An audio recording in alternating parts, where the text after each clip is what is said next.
Hi guys, the DUP like to bring up the principle of consent when it comes to issues in Northern Ireland. Now this is beyond ironic for a number of reasons. The principle itself is contained within the Good Friday Agreement and it relates to the constitutional position of Northern Ireland. DUP MP Carla Lockhart was schooled on this point by SDLP leader Colm Eastwood in the Northern Ireland Affairs Committee. But it is ironic that the DUP bring up the principle when it comes to the Northern Ireland Protocol and the Windsor Framework for a reason I'll explain in just a moment. But first, enjoy this DUPer getting her behind handed to her. I don't think this is sustainable, and I think the DUP's position is becoming very hard to understand.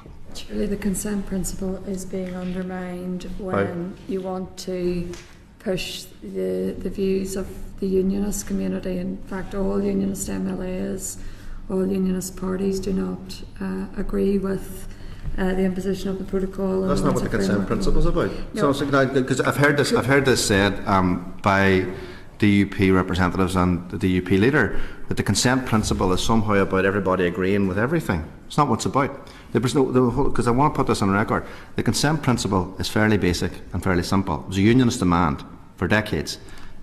The consent principle is solely about the constitutional position of Northern Ireland, and it means that the people of Northern Ireland and the people of the Republic of Ireland in a concurrent referenda will decide the future of Northern Ireland constitutionally. It doesn't mean that on every single issue in the Northern Ireland Assembly or anywhere else that we all have to agree. I was there for 9 years. I don't remember ever having consensus. Consensus and consent are two different things. I don't give my consent to be part of the UK, but I recognise that the majority do. So I have to live with that until I can convince people to change that. That's what consent means, and there has been a confusion, in my view, a deliberate confusion about what the consent principle actually is about. Well said, Colm. Completely correct. It's about the constitutional position of Northern Ireland. It has nothing to do with the Northern Ireland Protocol or the Windsor Framework. Now, it is ironic that the DUP bring this up.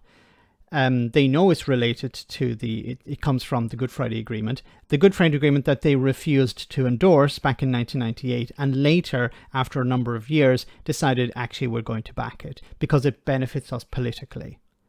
But at the beginning, they were dead set against the Good Friday Agreement. And now, of course, they're trying to use the Good Friday Agreement and aspects of that agreement to try and bring down the Northern Ireland Protocol and the Windsor Framework.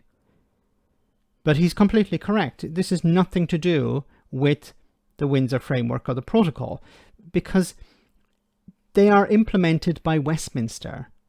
This has nothing to do with unionist consent or nationalist consent in Northern Ireland. That's only related to constitutional issues. The Northern Ireland Protocol is something implemented by Westminster. Now, it's also ironic that the DUP complain about consent. The people of Northern Ireland were not consented when it came to Brexit.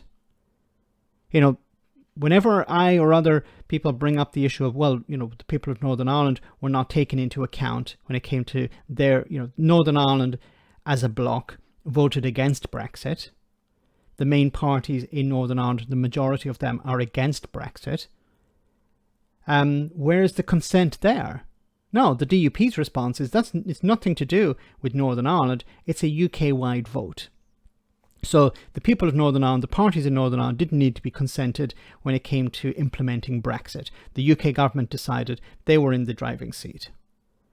Well, the UK government is in the driving seat when it comes to the Windsor Framework. We saw there recently, when it was voted on in Parliament, a massive majority supported it, of both the Labour and the Conservatives.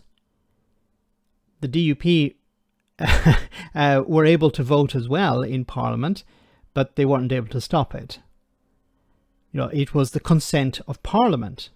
Once again, there's a massive difference between the implementation of the Good Friday Agreement and the respect that it garners and the Windsor Framework. They're completely different. The Northern Ireland Executive doesn't need to be consulted when it comes to the implementation of the protocol. It's better if it is, but it doesn't have to be because it's UK government legislation. That's why you have MPs. You know, the DUP have MLAs in the local assembly and they have MPs in Westminster. it's about lying to people. It's about confusing people. It's about pretending that this is about consent when it's not. It's about Brexiteers in the DUP not getting the Brexit that they wanted. And now they're throwing their toys out of the pram and trying to stop any progress for Northern Ireland whatsoever. In other parts of this committee hearing, issues were raised about healthcare, about people struggling, and the DUP's response was basically, we don't care. Let me know in the comment section, guys, what you think. As always, your comments are greatly appreciated. Thanks a lot.